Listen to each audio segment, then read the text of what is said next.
Bon, et ben, bienvenue une nouvelle fois sur l'espace dédié au site mécaniqueuniverselle.net. Le site qui essaie de démontrer que l'humanité chemine vers son ultime perfection. L'humanité dans sa totalité, le phénomène humain, évolue progressivement vers la paix universelle, la fraternité absolue, la fin des frontières, la fin de l'homme loup pour l'homme, donc un homme entièrement pacifié, un homme qui a résolu tous ses problèmes pathologiques, des problèmes qui sont inhérents, qui découlent en somme de la transformation d'un primate naturel en un humain abouti. Dans cette transformation, il faut contraindre des pulsions que le primate naturel, notre ancêtre, n'avait pas besoin de contraindre. Et donc, cette contrainte fait que l'homme essaye malgré tout de transgresser ses interdits et donc développe des perversions, des manipulations, des systèmes pour pouvoir exprimer son désir de s'affirmer aux dépens d'autrui, par exemple, d'une manière psychologiquement élaborée. Voilà. Et donc c'est ce qui fait que finalement on a développé tout un tas de pathologies. Alors il y a les pathologies de ceux qui préfèrent se faire du mal à eux-mêmes plutôt que d'en faire à autrui, donc qui se contraignent, c'est un peu, on pourrait dire, la névrose.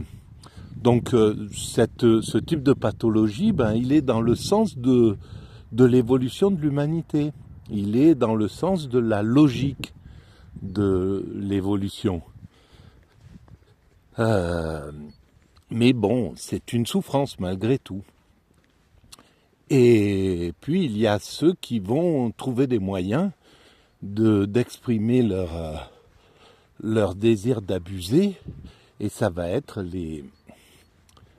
les psychologies, les pathologies, on pourrait dire, psychopathologiques, narcissiques, etc. Voilà. Et donc tout ça cohabite et fait évoluer l'humanité. On a besoin de ces pathologies encore, malheureusement, pour développer cette humanité. Parce qu'elles sont un peu une sorte d'énergie, l'ambition, etc. Le désir donc de s'affirmer, par exemple, aux dépens d'autrui, eh bien ça, c'est un des moteurs de la création humaine. Malheureusement, évidemment, ça serait mieux de travailler en coopération, en fraternité, justement. Pour l'instant, c'est pas le cas. Mais, par contre, c'est des choses qui vont arriver. Quand je dis l'humanité va vers son ultime perfection, eh bien, cette ultime perfection inclut évidemment le fait de ne plus avoir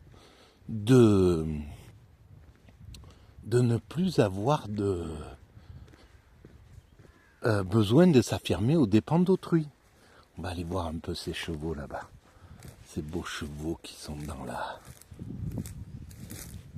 dans le pré. Donc, et voilà. Voilà. Et donc, l'humanité va vers cette ultime perfection. C'est notre destinée, selon mon analyse. Alors, Voilà, et en même temps on voit que les mammifères, ils sont...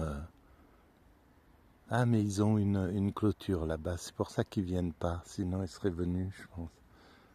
Voilà. Bon.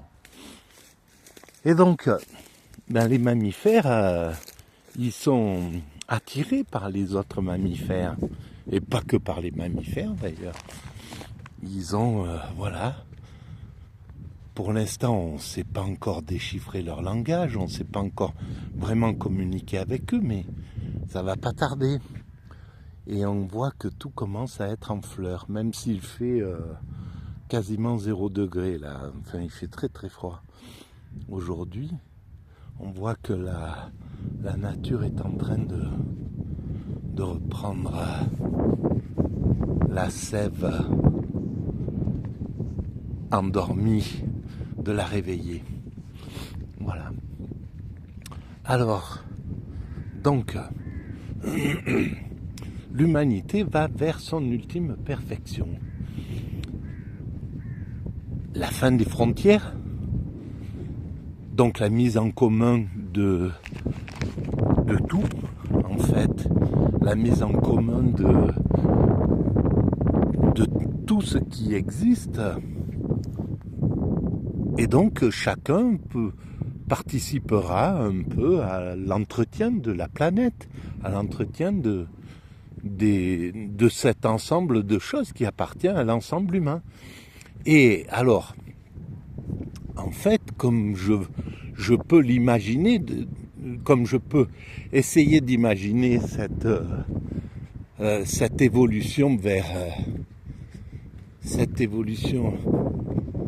vers la perfection, je peux l'imaginer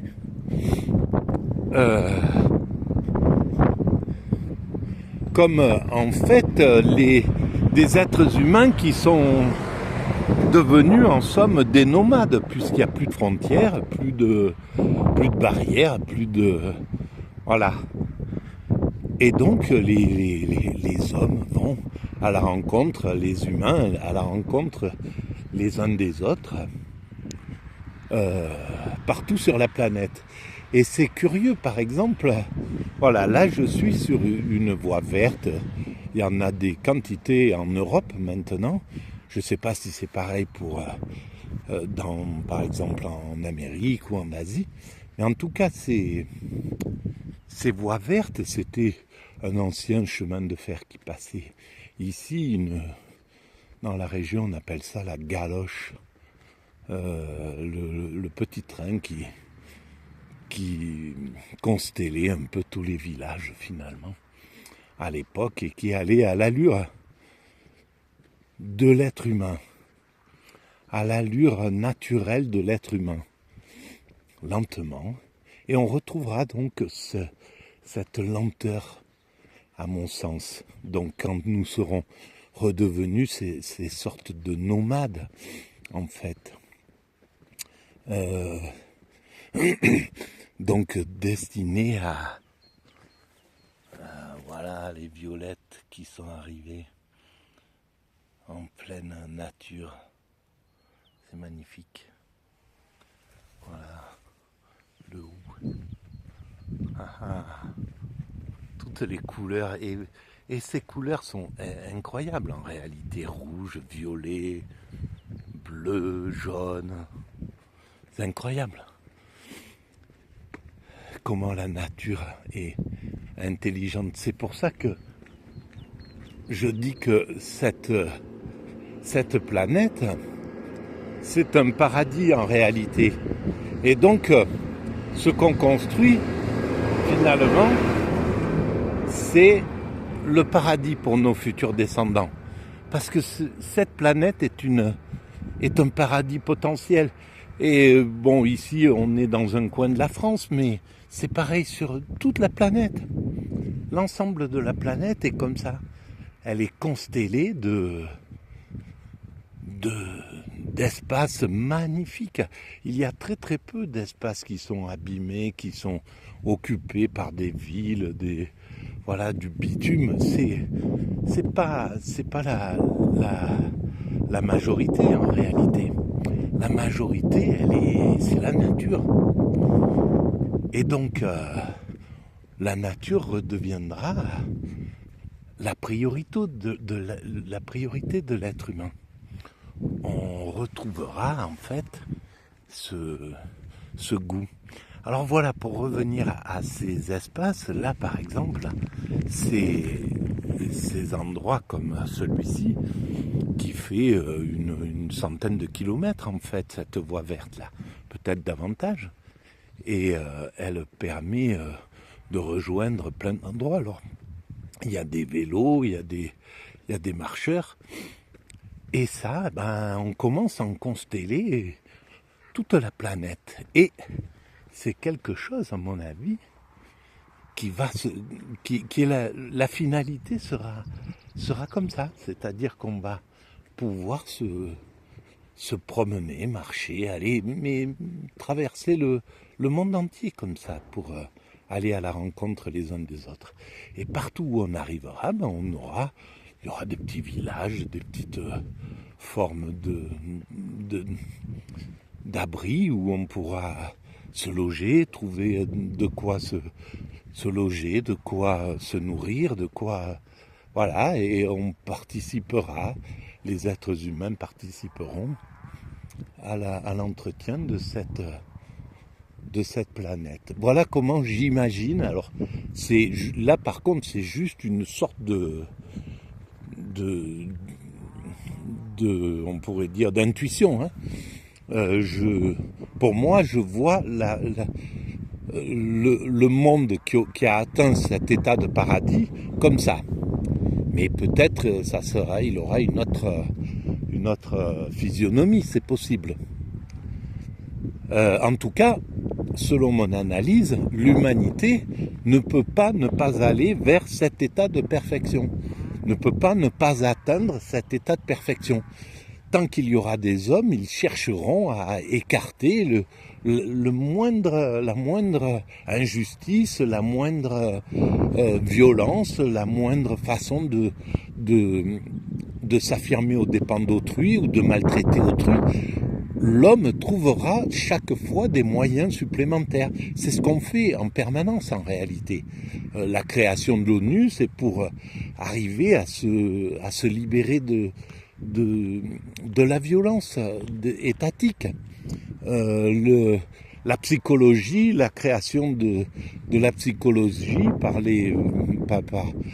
Freud et compagnie, eh bien c'est le moyen de soigner les pathologies humaines pour rendre l'homme plus doux envers ses semblables, qu'il puisse maîtriser ses pulsions qu'aujourd'hui il ne sait pas maîtriser encore. Voilà, bon. Pardon. Donc, et on le voit sur tous les plans, en réalité. L'évolution du droit, de la loi, du code pénal, les interdits, tout ça, c'est pour maîtriser les pulsions, pour maîtriser progressivement les pulsions des humains. Et il y a une buse qui est en train de photographier son territoire. Et donc, on se rend compte que tout un tas de choses sont là pour obliger l'homme à maîtriser ses pulsions, à comprendre son monde et à l'organiser, à organiser cette planète de façon à ce qu'elle soit la mieux possible, même si on est passé par des moments de destruction, parce qu'on ignorait ce qu'on était en train de réaliser. Maintenant qu'on a pris conscience de notre but, d'une certaine façon, de notre universalité, du fait que la planète, on n'en a qu'une, etc., et qu'il faut la protéger, eh bien, ça y est, on a mis les deux pieds dans le plat, et on commence à évoluer dans ce sens-là. Voilà, donc en gros tout est positif, même si c'est du négatif qu'on a devant les yeux et qu'on doit combattre pour permettre l'émergence totale de ce positif. Mais on peut faire confiance à nos enfants, nos petits-enfants et les générations qui arrivent, qui sont toujours plus intelligentes que les générations précédentes, tout simplement parce qu'elles bénéficient de tout ce qu'on a appris, nous, et plus leur propre créativité. Donc voilà. Et alors, pour la prochaine étape, donc, c'est la prise de conscience de ce que nous réalisons de façon inconsciente. Et donc, la prise de conscience que cette théorie dont je parle là, peut-être a du sens. Mais c'est pas, je ne suis pas le créateur de cette idée. Les religions y ont déjà pensé, les philosophes du 19e siècle l'ont